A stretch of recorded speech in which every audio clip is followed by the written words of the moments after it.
Hi. I hope आप सभी की प्रिपरेशन बहुत अच्छी से चल रही होगी। अब हम स्टार्ट करते हैं अपना लेक्चर। उसमें आज हम पढ़ेंगे फर्स्ट और सेकंड टेस्ट के कुछ सिलेक्टेड क्वेश्चंस के सॉल्यूशन। सो स्टार्ट करते हैं। फर्स्ट क्वेश्चन क्या है? If A is 2x2 matrix over R, यानी एक 2x2 की मैट्रिक्स है जिसकी एंट्रीज कहाँ से है? रियल नंबर से, with determinant I plus A equal है 1 plus determinant A, then which of the following is oblique are true. हमें इनमें से बताना है कि ऐसी कंडीशन सेटिस्फाई कर रही हो और 2x2 की मैट्रिक्स है रियल एंट्रीज, तो क्या ए ऑप्शन में क्या कह रहा है? ट्रेस ए ज़ीरो होगा, trace A greater than equal to zero, determinant less than equal to zero, और determinant can be complex number. So अब हम मूव करते हैं सॉल्यूशन पे। तो क्या गिवन है? 2x2 matrix over real number. तो हम क्या सपोज कर लेते हैं? ए की आइगन वैल्यू क्या? ए की आइगन वैल्यू को λ1 और λ2 सपोज कर लेते हैं अपन। देन आइगन वैल्यू आई प्लस ए क्या होगी? 1 प्लस λ1, 1 प्लस λ2।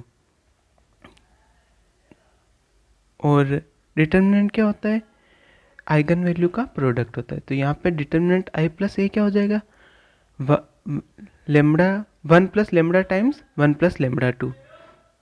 इसका एक्सपेंशन करेंगे तो क्या आ जाएगा? 1 plus λ1 λ2 plus λ1 λ plus λ2, and determinant A क्या हो जाएगा? λ1 टाइम λ2। और गिवन क्या है अपन को? Determinant I plus A equal है 1 प्लस डिटर्मिनेंट ए के।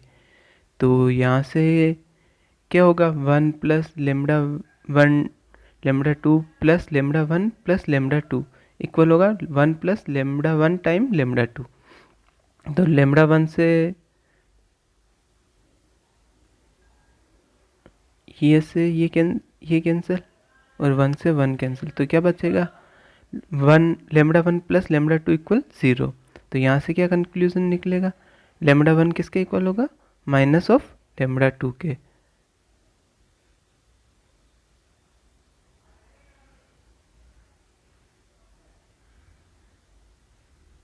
और ट्रेस क्या होता है किसी मैट्रिक्स का? उसके आइगन वैल्यू का सम होता है। तो यहाँ पे अपने पास आइगन वैल्यू क्या सपोज करिए कि λ1 प्लस λ2, और जो λ1 है वो क्या है? किसके इक्वल है? माइनस ऑफ λ2 के। तो यहाँ से ट्रेस क्या हो जाएगा? 0। और डिटर्मिनेंट फाइंड करना है तो आइगन वैल्यू का प्रोडक्ट होता है। तो क्या आइगन λ2 क्या है? λ1 टाइम λ2 होगा, बट λ2 क्या गिवन है? माइनस λ1। तो वहाँ से वो रिप्लेस कर देंगे तो क्या आ जाएगा? इक्वल माइनस ऑफ λ1 टाइम λ1, यानी माइनस ऑफ λ1 का स्क्वायर। यहाँ से तो ट्रेस वाले, यहाँ से दो ऑप्शन ट्रू हो गए। ट्रेस 0 हुआ तो ट्रेस ए क्या है? 0। तो ए और बी क्या हो जाएंगे? ट्रू। और determinant third option C option में क्या पूछा है? Determinant A less than equal to 0। तो यहाँ से क्या आ रहा है? Minus of λ1 square.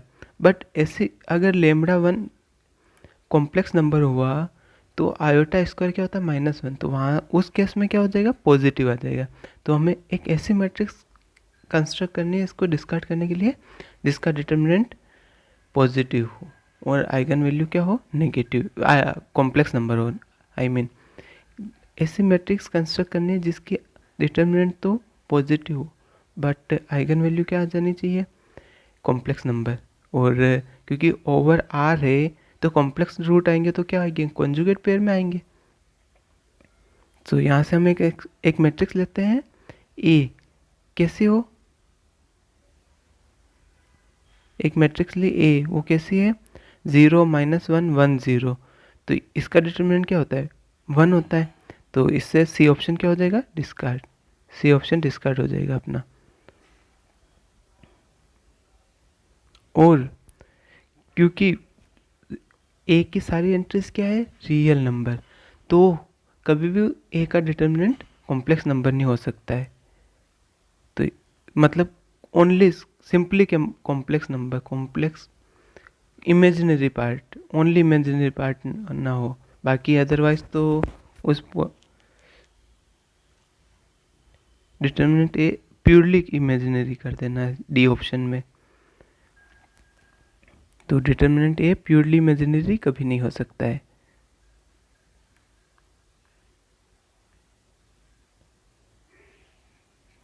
Purely imaginary, otherwise her real number complex तो होता ही है।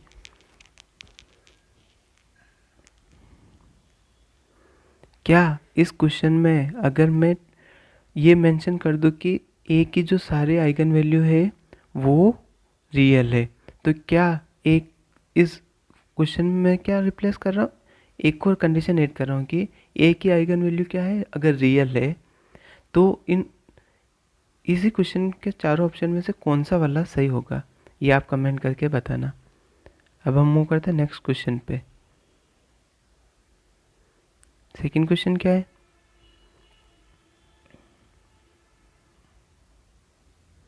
If x is greater than 0 and summation xn is convergent and rn क्या गिवन है, summation run k run from n to infinity x k, then summation xn divide by 1 plus n square xn is convergent, इसको true या false बताना है। तो क्या given है अपने पास, x एक पॉजिटिव टर्म्स और सीरीज xn क्या दिया हुआ है, कन्वर्जेंट। तो अपने को बताना है series xn divide by 1 plus n square xn क्या हो, कन्वर्जेंट होगी या नहीं। तो ये ट्रू है तो इसको प्रूफ करते। गिवन क्या है, xn greater than 0 and summation xn is convergent. We want to prove summation xn divide by 1 plus n square xn is convergent. तो अपन को पता ही है कि कोई भी पॉजिटिव नंबर है, x कोई भी पॉजिटिव नंबर है तो 1 प्लस एक्स ग्रेटर होता है x से। तो वही कंडीशन अपन यूज़ करेंगे यहाँ पे, 1 plus n square x n greater है x n square x n से, तो इसका रेसिप्रोकल करेंगे तो क्या होगा, 1 divide by 1 plus n square less होगा 1 divide by n square x n से, ऊपर हम किससे एक्स एन से प्रोडक्ट कर देंगे पूरी क्वांटिटी को। तो यहाँ से एक्स एन कैंसिल हो जाएगा, तो यहाँ x n divide by 1 plus n square x n किससे लेस आ रहा है, 1 अपॉन एन स्क्वायर से। और बाई कंपैरिजन हम क्या बोल सकते हैं, क्योंकि 1 अपॉन एन स्क्वायर कन्वर्जेंट है तो हम यहाँ पे कंपैरिजन टेस्ट लगा देंगे। बाई कंपैरिजन हम क्या बोल सकते हैं, जो सीरीज़ अपने पास है 1, जो सीरीज़ ये है x n divide by 1 plus n square x n, वो क्या हो जाएगी, कन्वर्जेंट, अगर ये कन्वर्जेंट है तो, और कंपैरिजन हो गया। अगर इसी क्वेश्चन को मैं ये रिप्लेस कर देता हूँ कि एक्सन तो वही हो और सीरीज एक्सन कन्वर्जेंट है, then series x n divide by 1 plus x n क्या होगी, कन्वर्जेंट होगी या डाइवर्जेंट, ये कमेंट करके आप बताओ।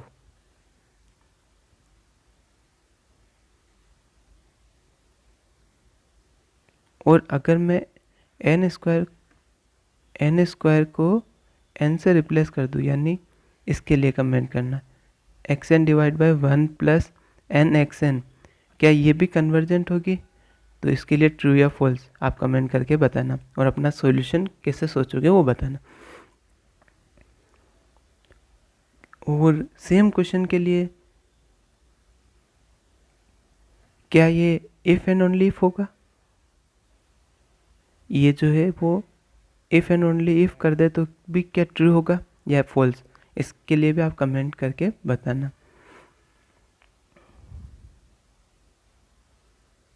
अब हम मूव करते हैं नेक्स्ट क्वेश्चन पे।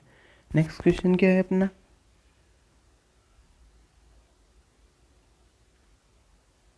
नेक्स्ट क्वेश्चन है इफ़ एक्स एन क्या गिवन है, n divide by 10 raise to the power ceiling function log n, log किस बेस पे है, 10 बेस पे, where ceiling of x is the smallest integer greater than x।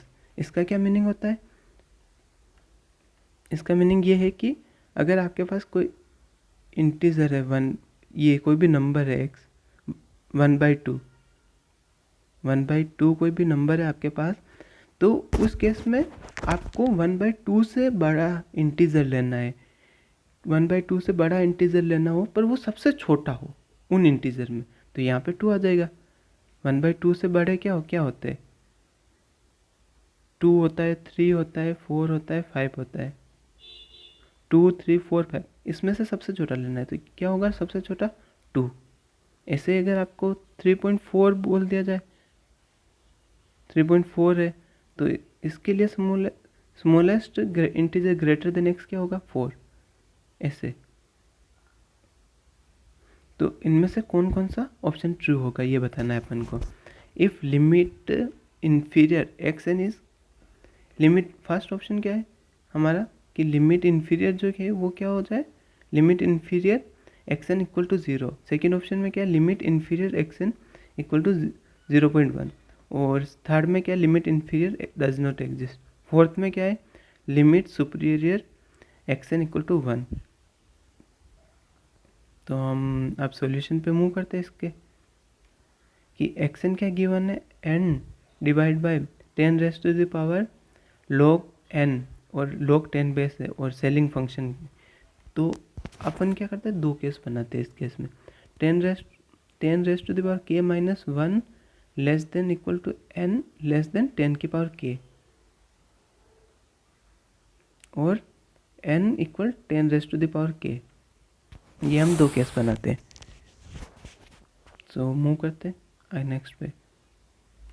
First case लेके चलते, if 10 n क्या हो, 10 raise to the power k minus 1 से less than equal और लेस हो, sorry 10 raise to the power k minus 1 less than equal n less than 10 raise to the power k। अब हम क्या कर रहे हैं, दोनों साइड log ले लेते, तो क्या होगा k minus 1 less than equal log n less होगा k से। तो यहाँ से log n जो है इसका सेलिंग फंक्शन क्या होगा, k के इक्वल, क्योंकि k क्या आ रहा है यहाँ पे, k क्या आ रहा है, स्मॉलेस्ट इंटीजर जो किससे बड़ा है, k, sorry smallest integer log 10n से बड़ा है। तो यहाँ से क्या आ जाएगी, जब n not equal 10 raise to the k है, तब सेलिंग फंक्शन log n की इसके इक्वल हो जाएगा k के इक्वल। अब हम क्या कर देते हैं, दोनों साइड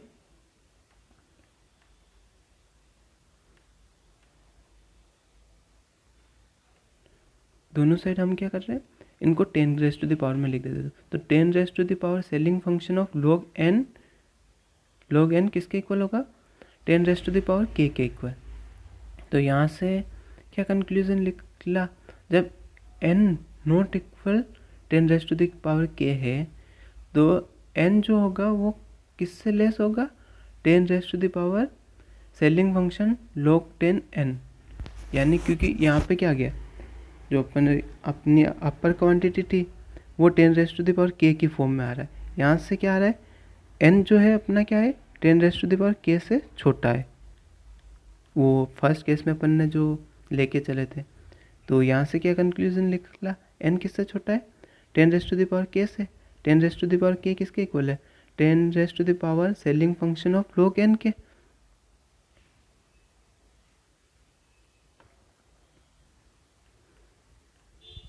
तो यहाँ से क्या होगा, इसको डिवाइड में ले जाएंगे तो n divide by 10 raise to the power ceiling function of n किससे लेस होगा, 1 से। कब, जब n not equal 10 raise to the power k होगा। तो यहाँ से एक्स n किससे लेस आया, 1 से। कब, जब n 10 raise to the power k की फॉर्म में ना हो। तो जब भी एक्स n की value 10 raise to the power k की फॉर्म में नहीं है, तो उस केस में हमारा एक्स n किससे छोटा आ रहा है, 1 से। और अब हम फाइंड करते हैं कि n जब 10 raise to the power k के इक्वल होगा, तब हमारा एक्स n की वैल्यू क्या होगी। तो हम क्या करते हैं, एक्स n क्या है, ten rest to the power k divide by ceiling ten rest to the power ceiling function of log n।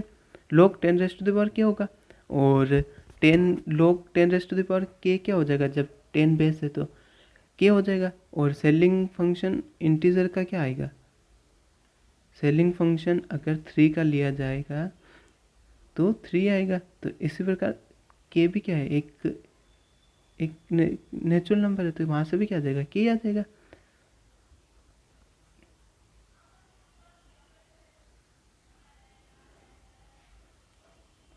तो ये किसके इक्वल आ जाएगा, ten rest to the power k divide by ten rest to the k. तो यहाँ से क्या आ जाएगा 1, और ऊपर हमारे जब 10n not equal to ten rest to the power k form में था तब क्या आ रहा था, लेस देन 1 आ रहा था, और इस केस में क्या क्या 1 के इक्वल। तो यहाँ से क्या कंक्लूजन निकला, लिमिट इन्फीरियर किसके इक्वल हो जाएगा, 1 के, क्योंकि इसी केस में क्या हो रहा है, अपना n सबसे ग्रेटर आ रहा है, अदरवाइज 1 से लेस आ रहा है। तो लिमिट सुपीरियर जो होगा वो किसके इक्वल आ जाएगा, 1 के इक्वल। तो इससे कौन सा ऑप्शन ट्रू हो जाएगा, इससे डी ऑप्शन ट्रू हो जाएगा, डी वाला।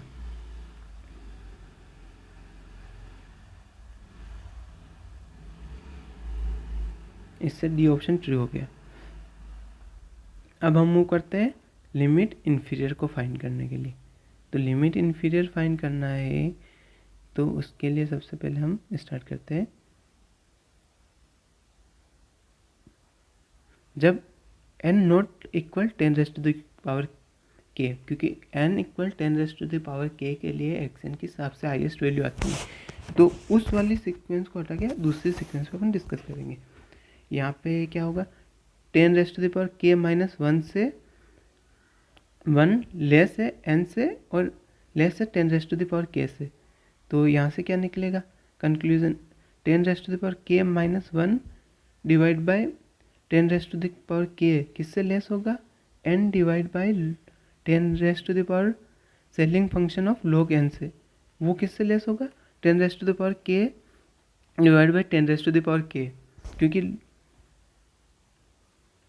जो ten rest to the power ceiling function of log n 10 है वो इस केस में किसके इक्वल है, ten rest to the power k के। तो तीनों में ये एक ही डिवाइड वाली टर्म तो सेम है, बट इस वाली में क्या करा अपन ने, सिर्फ इस वाली एक में डिवाइड कर दिया इससे, तो वो क्या हो गया, ten rest to the power k equal. तो क्या आ जाएगा, ten rest to the power k minus 1 divide by ten rest to the power k less होगा n divide by ten rest to the power ceiling function of log 10n, वो किससे less होगा, ten rest to the power k divide by ten rest to the power k से। तो यहाँ से अपन को क्या कंक्लूजन निकला, 1 डिवाइड बाई 10 लेस होगा n divide by ten rest to the power ceiling function of log n से, वो किससे लेस होगा, 1 से। तो इसकी सबसे छोटी वैल्यू क्या हो सकती है, सबसे छोटी वैल्यू क्या हो सकती है, 1/10, 1/10 ही, यानी 0.1 लेस है इससे xn से। ये अगर कोई मेरी एक ऐसी सीक्वेंस बता दो जिसकी वैल्यू 0.1 पे जा रही हो, तो वो क्या हो जाएगा, इसका लिमिट इन्फीरियर।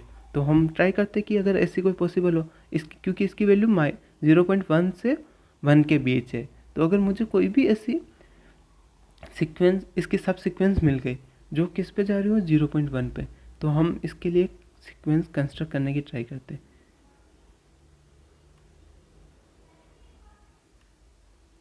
हम क्या now take n equal to ten rest to the power k और +1, ये ऐसे ten rest to the power k +1, यानी के को 1 पुट करेंगे तो 11 आएगा, के को 2 पुट करेंगे तो 101, ऐसे।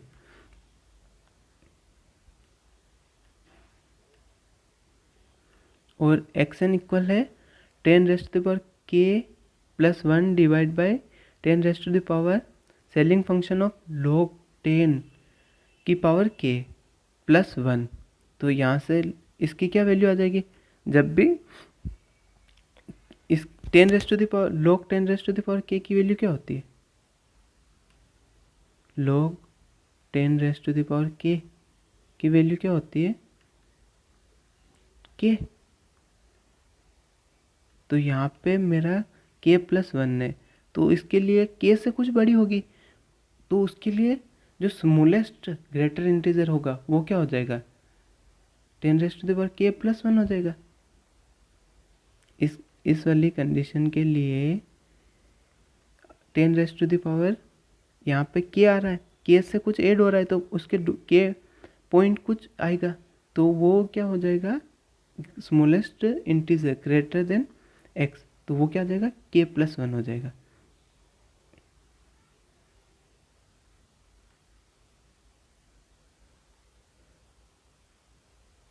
सो हम यहाँ पे फिर वो रिप्लेस कर देते हैं।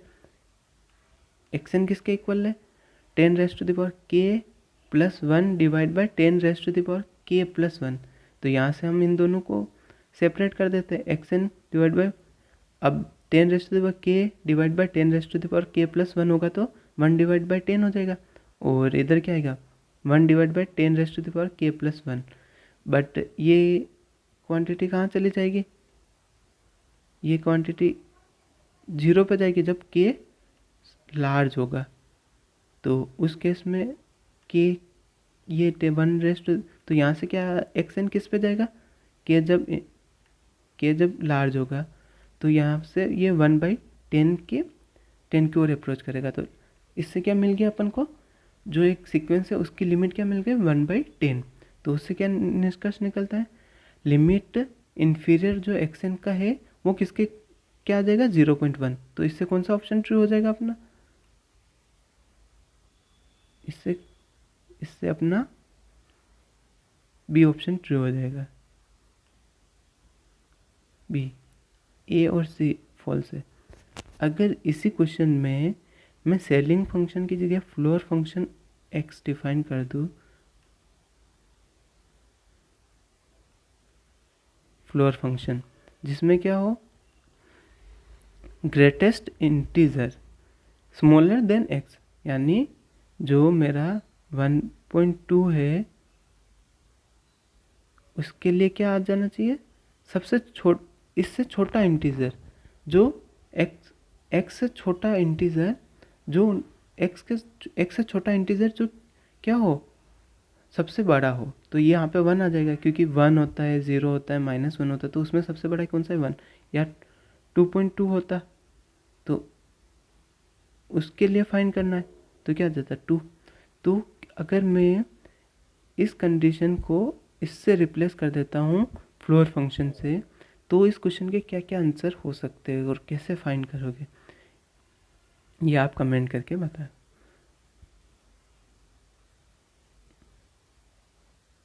अब हम मूव करते हैं नेक्स्ट क्वेश्चन पे, फोर्थ क्वेश्चन क्या गिवन है? इफ s इक्वल क्या है? n belongs to natural number such that n cube -1 is prime, यानी n क्यूब -1 जब प्राइम हो नेचुरल नंबर, अपन को क्या गिवन है? s एक सेट है। s कैसा सेट है? जिसकी सारी एंट्रीज कहाँ से आ रही हो? नेचुरल नंबर से। और n क्या सेटिस्फाई करा रहा हो? n क्यूब -1 की वैल्यू क्या आ जानी चाहिए? एक प्राइम नंबर आ जाना चाहिए। तो इस केस में कौन सा ऑप्शन ट्रू है ये बताना है अपन को। तो फर्स्ट ऑप्शन क्या गिवन है? s equal 5, s is singleton set, cardinality of s is greater than 1 but finite हो, और s इज इनफाइनाइट। इन चारों में से कौन सा ऑप्शन ट्रू होगा ये बताना है अपन को। s में कितने एलिमेंट है ये बताना है अपन को, इसके बारे में डिस्कस करना है। और n कहाँ से? नेचुरल नंबर से। और n क्यूब -1 क्या आ जाना चाहिए? एक प्राइम नंबर। तो अपन ने एक फॉर्मूला पढ़ा था कि x क्यूब -y क्यूब जो होता है वो किसके इक्वल होता है? x -y x square x plus y square के, ये होता है ये फॉर्मूला होता है। तो इसी का अपन यूज़ करेंगे। तो इसका यूज़ करेंगे तो n क्यूब -1 को क्या लिख सकते हैं? n -1 टाइम्स होगा n square plus n plus one के उस फॉर्मूले से x cube minus y cube equals to x minus y times होगा x square plus x y plus y square. तो यहाँ से एन क्यूब माइनस वन किसके इक्वल हो जाएगा, एन माइनस वन टाइम्स होगा n square plus n plus one के लिए। तो यहाँ पे अपन क्या वैल्यू पुट कर दे, अगर फर्स्ट अगर वन तो पुट नहीं कर सकते, ज़ीरो हो जाएगा, और ज़ीरो हो गया तो वो प्राइम नहीं है। अगर हम वन टू पुट करते हैं इसमें, अगर टू पुट करेंगे तो ये क्या आ जाएगा, टू माइनस वन, और एन स्क्वायर है तो टू का स्क्वायर कितना होता है, four plus two plus one, four two का वन, यहाँ से क्या आ जाएगा वन, फोर टू का वन सेवन। तो ये क्या हो गया, एक प्राइम नंबर। तो टू के लिए एक प्राइम नंबर आ रहा है ये। अगर n टू से ग्रेटर होगा, n क्या हो ग्रेटर देन टू, तो उस केस में क्या हो जाएगा, n अगर ग्रेटर देन टू है तो यहाँ से n माइनस वन जो है वो ग्रेटर होगा वन से, और n square plus n plus one किससे होगा, ग्रेटर देन वन। तो ये क्या हो गया, कंपोजिट नंबर। तो n ग्रेटर देन के लिए सारी क्या आ रही है, composite value, but n equal to two के लिए क्या आ रहा है, एक प्राइम नंबर। तो s में क्या होगा, सिर्फ एक टू होगा।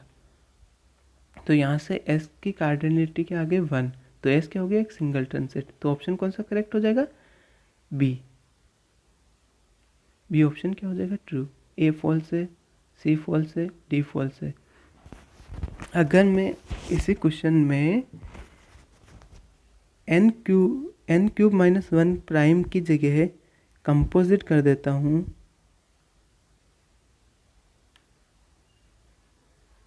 तो कौन से ऑप्शन ट्रू होंगे इसमें, एस काउंटेबल, एक एक्स्ट्रा ऑप्शन एस क्या हो, काउंटेबल हो, ई एफ हो जाएगा एस इज अनकाउंटेबल। तो इनमें से कौन सा ट्रू होगा और क्या क्या कंडीशन बन सकती है, इसके बारे में आप सोचना और कमेंट करना कि कंपोजिट होंगे तो कौन सा आंसर ट्रू होगा फोर्थ के लिए।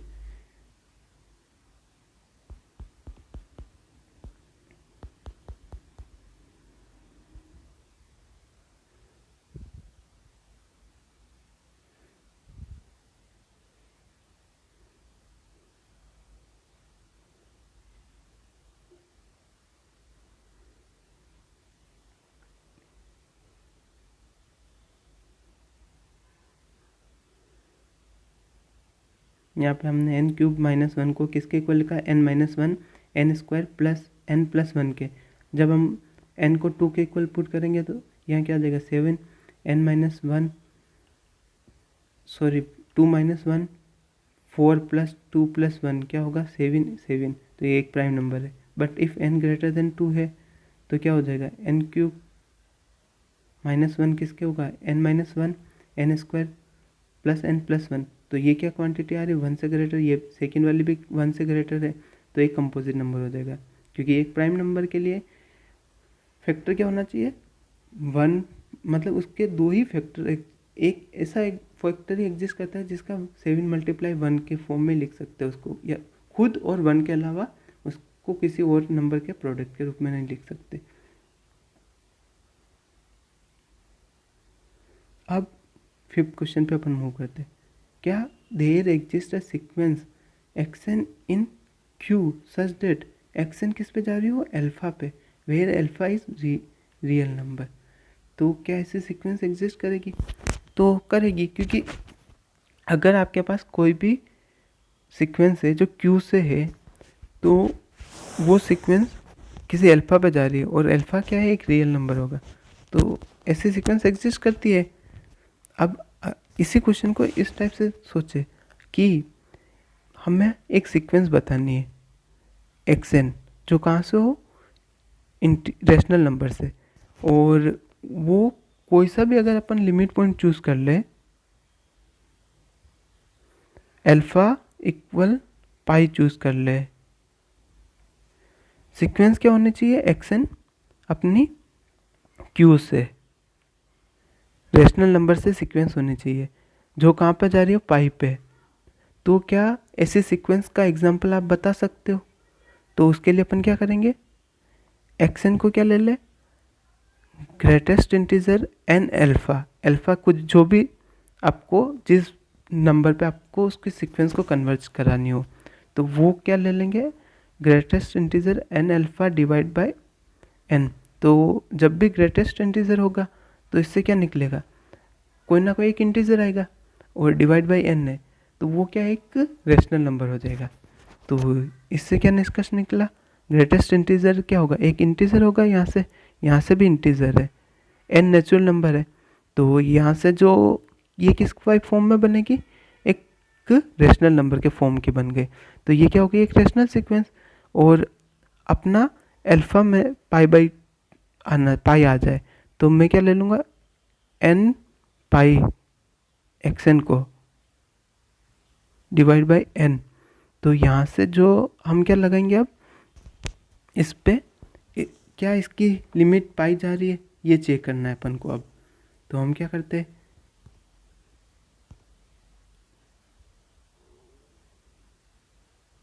यहाँ से क्या लिख सकते हैं,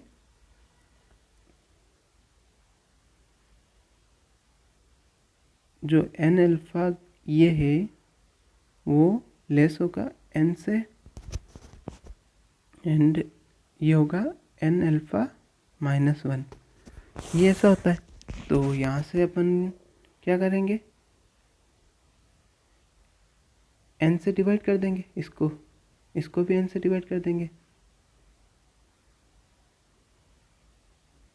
इसको भी एन से डिवाइड कर देंगे, यहाँ एन अल्फ़ा है। तो इसके लिए क्या आ जाएगा, अल्फ़ा -1/n, ये किसके इक्वल होगा, n alpha divide by n less than alpha. तो ये सीक्वेंस ऐसे आगे। अब इसका लिमिट के बारे में बात करेंगे। तो यहाँ से क्या हो जाए, ये वाली क्वांटिटी किसको जाएगी, ज़ीरो की ओर, ये अल्फ़ा ही है, ये भी अल्फ़ा। तो बाई सैंडविच थ्योरम इसकी लिमिट क्या आ जाएगी, n alpha greatest integer n alpha divide by n की लिमिट क्या आ गई, अल्फ़ा। तो आप ऐसे सीक्वेंस बता सकते हो जो कोई से भी रियल नंबर के लिए, आपको ऐसे सीक्वेंस पूछ ली जाए जो रेशनल नंबर से हो, बट जैसे कि अल्फ़ा को पाई ले लिया, 2 पाई ले लिया, या फिर ई ले लिया, तो उसके लिए आपको हर के लिए एक एग्जांपल मिल गया, जो क्या हो, अल्फ़ा क्या हो, कोई सा भी रियल नंबर हो, आपको 2 बोल दिया जाए, पाई बोल दिया जाए, सीक्वेंस कौन सी है, रेशनल। और किस पे जा रही है, आपको जो सा भी इरेशनल नंबर बोला है, 2 पाई, √2, √3, अल्फ़ा को उस अकॉर्डिंग ले लेना, तो वो वहाँ पे चली जाएगी। यानी ये रेशनल सीक्वेंस है, वो किस पे जा रही है, आपका जो भी नंबर आपको गिवन है, √2, √3, अल्फ़ा को जो भी लोगे उसके अकॉर्डिंग हो जाएगी।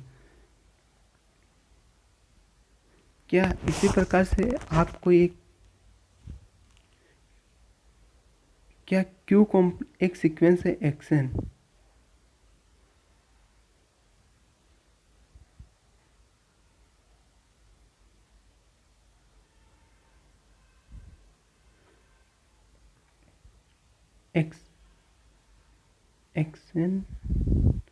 एक्सन मेरी कोई सीक्वेंस है जो किससे हो, क्यू कॉम्प्लीमेंट से, और अल्फ़ा को मैं 2 दे दूँ, तो आप कोई ऐसी सीक्वेंस कंस्ट्रक्ट कर सकते हो। ऐसी सीक्वेंस का एग्जांपल दो जहाँ पे ऊपर वाली, मतलब सीक्वेंस तो क्या हो, इरेशनल नंबर, बट आपको कोई से भी रियल नंबर के लिए, जैसे फर्स्ट ऊपर वाले क्यू के लिए बताया, वैसे ही अगर मैं एक्सन इन क्यू कॉम्प्लीमेंट है, तो क्या आप ऐसी सीक्वेंस कंस्ट्रक्ट कर सकते हो उसी प्रकार से ऊपर वाली जैसे, जहाँ एक्सन को कुछ भी ऐसा लिखोगे तो एंट्रीज क्या हो, क्यू कॉम्प्लीमेंट से, बट लिमिट क्या आ जानी चाहिए, अल्फ़ा इक्वल 2 बता सकते हो आप, अल्फ़ा के लिए √3 के लिए बता पाओ। ऐसी सीक्वेंस आपको कंस्ट्रक्ट करनी है, और उसका एग्जांपल आप नीचे कमेंट करेंगे बताओगे। क्या बताना है आपको,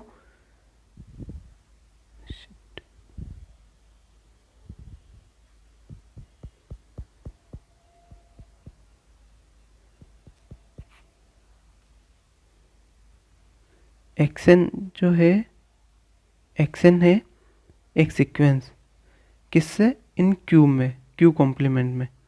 अगर हमारी कोई सीक्वेंस है इरेशनल नंबर की, क्या अल्फ़ा में कोई सा भी रियल नंबर, मुझे सीक्वेंस बतानी है अल्फ़ा के, अल्फ़ा क्या ले लूँ, √2 ले लूँ, अल्फ़ा को 2 ले लूँ, तो हर केस के लिए वर्क कर जाए ऐसी सीक्वेंस। जैसे ऊपर में greatest integer n alpha divide by n लिया था, वो क्या है? रेशनल नंबर की सीक्वेंस, बट आपको e पे कन्वर्ट कराना है तो अल्फ़ा को e ले लो, अल्फ़ा को √2 ले लो, √2 पे कन्वर्ट कराना है तो √3 पे कन्वर्ट कराना है तो n alpha divide by greatest integer n alpha divide by n, और अल्फ़ा किसके इक्वल हो? √2 के। इसी प्रकार से क्यू कॉम्प्लीमेंट के लिए आप एक सीक्वेंस बनाना और उसको नीचे कमेंट बॉक्स में कमेंट करके बता देना। अब हम नेक्स्ट क्वेश्चन 7 पे मूव करते हैं। Summation n minus 1 raised to the power n log n divide by n minus log n raised to the power 1.01 is absolute convergent. अपन को क्या बताना है? अगर हमारे पास एक सीरीज है -1 raised to the power n log n divide by whole bracket n minus log n की पावर 1.01, क्या ये एब्सोल्युटली कन्वर्जेंट है? तो एब्सोल्युटली कन्वर्जेंट बताने के लिए अपन क्या लेंगे? इसका जो अब हमारी सीरीज है उसका मोड लेना है, तो मैं मोड, डायरेक्ट मोड लेके ही एक्सन को, एक्सन में क्या लिख दिया? log n divide bye bracket n minus log n की क्या पावर है? 1.01। तो यहाँ से अपन क्या मैं सेकेंड टर्म में क्या ले रहा हूँ? X n divide by log n divide में n raised to the power 1. को कॉमन ले रहा हूँ, तो यहाँ बाहर आके क्या हो जाएगा? n raised to the power 1.01, bracket के अंदर क्या होगा? 1 minus log n times log n divide by n की होल पावर क्या है? 1.01।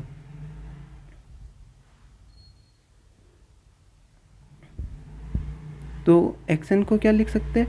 log n divide by n raised to the power 1.005 plus 0.005, और इससे क्या है? 1 minus log n divide by n raised to the power 1.01। तो अपन yn को क्या ले लेते हैं? yn क्या लेते हैं? yn लेते हैं अपन 1 divide by n raised to the power 1.005। एक सीरीज ले रही है, मतलब इसकी nth टर्म है सीरीज की ये वाली। सो हम क्या करते हैं? X n divide by y n करते हैं, तो उसके लिए क्या होगा? log n divide by n raised to the power 1.005 plus 0.005, और ब्रैकेट में आएंगे 1 minus log n divide by n raised to the power 1.01, multiply में ये रेसिप्रोक नीचे आएगा तो वो ऊपर जाके n raised to the power 1.005 बन जाएगा, और इस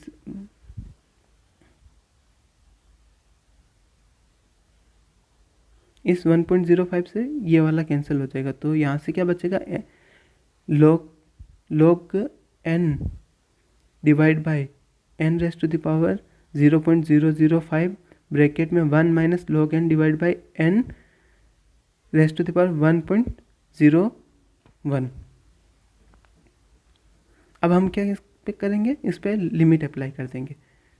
लिमिट अप्लाई करें तो limit n tends to infinity x n divide by y n किसके इक्वल होगा? Limit n tends to infinity, limit n tends to infinity x n divide by y n किसके equal होगा? Limit n tends to infinity log n divide by n raised to the power 0.005 bracket 1 minus log n divide by n raised to the power 1.00। ये किस पे चली जाएगी? 0 पे। कैसे जाएगी? क्योंकि log n divide by n की limit n tends to infinity होती है, तब कहाँ पे जाती है? 0 पे। और log n divide by n raised to the power alpha greater than 0 होती है, तो ये भी 0 पे जाती है। कैसे? ये एक 0/0 फॉर्म बनेगी। आप एल हॉस्पिटल रूल लगाओगे तो log n का डिफ्रेंशिएशन करोगे तो 1/n बनेगा, और डिवाइड में है n अल्फ़ा, उसका डिफ्रेंशिएशन क्या होगा? Alpha time n raised to the power alpha minus 1, तो वो ऊपर से 1/n वाला n नीचे आएगा, तो क्या बन जाएगा? 1 divide by n raised to the power alpha, alpha किससे ग्रेटर देन 0, इसकी लिमिट 1n अल्फ़ा की लिमिट कहाँ जाएगी 0 पे। तो यहाँ से ये ओवरऑल क्वांटिटी किस पे चली गई 0 पे। तो ये क्या चली जाएगी 0 पे। Limit xn divide by yn किस पे, limit xn divide by yn किस पे जा रही है 0 पे। तो अपन ने कुछ दिन पहले एक रिज़ल्ट पढ़ा था जिसका मैंने प्रूफ भी कराया, तो आप उस वीडियो को देख लें। उसमें क्या है, मैंने उससे रिलेटेड एक क्वेश्चन कराया और इस रिज़ल्ट का प्रूफ कराया। तो आप, मैं डिस्क्रिप्शन में इसकी लिंक दे दूंगा, आप वहाँ से वो वीडियो का प्रूफ देख सकते हो अगर चाहो तो। रिकॉल रिजल्ट क्या है, if limit n tends to infinity xn divide by y n 0 है and if y n is convergent, अगर limit n tends to infinity xn divide by y n क्या आ रहा है 0 and if y n is convergent, तो क्या imply करेगा वो, xn को भी कन्वर्जेंट होना पड़ेगा। तो अपन ने यहाँ पे वाई एन को क्या एज्यूम करा था, वाई एन क्या है n 1.005। तो ये क्या है, यहाँ पे अल्फ़ा की वैल्यू ग्रेटर देन 1 है और ग्रेटर देन 1 के लिए 1/p वाली सीरीज़ क्या होती है कन्वर्जेंट। तो वाई एन क्या हो गया कन्वर्जेंट, तो इससे इम्प्लाई क्या कर देगा एक्सन को भी कन्वर्जेंट। तो ये जो सीरीज़ है एक्सन क्या है, एक्सन इस सीरीज़ का मॉडुलस है, तो वो क्या आ गया कन्वर्जेंट। तो ये क्या हो जाएगी एक absolutely convergent series. Thank you so much. हम नेक्स्ट वीडियो में बाकी के क्वेश्चन भी डिस्कस करेंगे। आपको ये वीडियो कैसा लगा उसके बारे में बता देना, और क्या आप इसी टाइप के और क्वेश्चन डिस्कस करना हो वो भी बताना। Thank you so much.